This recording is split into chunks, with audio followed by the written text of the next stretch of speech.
Gatian punya ketepuan rawa gatian geberi Allah gatnya lebih hebat daripada orang kaya yang pemurah.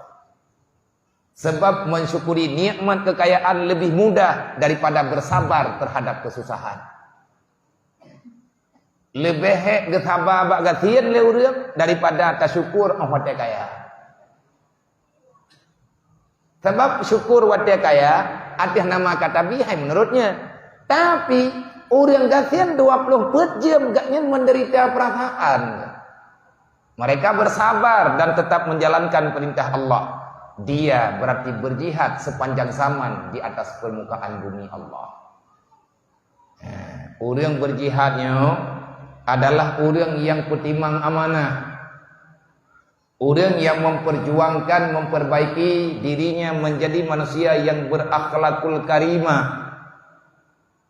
Dari uro ke uro, megantau malam, ganyan yang mempikiran gesti macam tagay.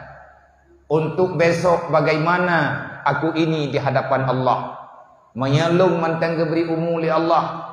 Adakah sehingga lung mampu melakukan ibadah? Adakah lung mampu sehingga menjauhkan diri daripada maksiat, bermaksiat kepada Allah?